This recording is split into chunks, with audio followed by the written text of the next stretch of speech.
ಅದೇ ಸುಮಾರು 20 ದಿವಸದಿಂದ ಹಾಸ್ಪಿಟ್ಲಲ್ಲಿ ಅಡ್ಮಿಟ್ ಆಗಿದ್ದರು ನಮ್ಮ ಮಾವ.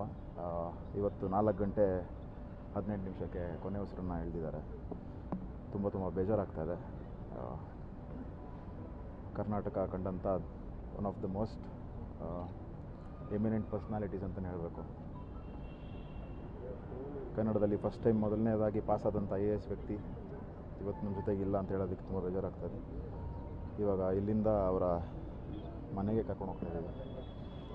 ಅಲ್ಲಿಂದ ಬೆಳಿಗ್ಗೆ 7 ಗಂಟೆಗೆ ರವೀಂದ್ರ ಕಲಾಕ್ಷೇತ್ರಕ್ಕೆ. ಏಕೆಂದರೆ ಅಪಾರವಾದ ಅಭಿಮಾನಿಗಳು ಮತ್ತು ಬೆಂಬಲಿಗರು ಎಲ್ಲ ಕ್ಷೇತ್ರದಲ್ಲೂ ಇರೋದರಿಂದ, ಸಿನಿಮಾ ಕ್ಷೇತ್ರ ಇರ್ಬೋದು ಅದು, ಅಥವಾ ಅವರು ಪದವಿಯಲ್ಲಿದ್ದಾಗ 35 ವರ್ಷ ಏನೇನು ಸೇವೆ ಸಲ್ಲಿಸಿದ್ದಾರೆ ಆ ಕ್ಷೇತ್ರದಲ್ಲಿರ್ಬೋದು, ಅಥವಾ ರಾಜಕಾರಣದಲ್ಲಿ ಎಲ್ಲ ಕಡೆ ಅಭಿಮಾನಿಗಳು ಬೆಂಬಲಿಗರು ಇರೋದರಿಂದ 7 ಗಂಟೆಯಿಂದ ಬೆಳಿಗ್ಗೆ 7 ಗಂಟೆಯಿಂದ ಮಧ್ಯಾಹ್ನ 3 ಗಂಟೆ 4 ಗಂಟೆ ತನಕ ರವೀಂದ್ರ ಕಲಾಕ್ಷೇತ್ರದಲ್ಲಿ ಜನರಿಗೋಸ್ಕರ ಅಲ್ಲಿ ಇರ್ತೀವಿ. ಅದಾದಮೇಲೆ ಮಿಕ್ಕಿದ್ದನ್ನು ತಿಳಿಸ್ತೀವಿ.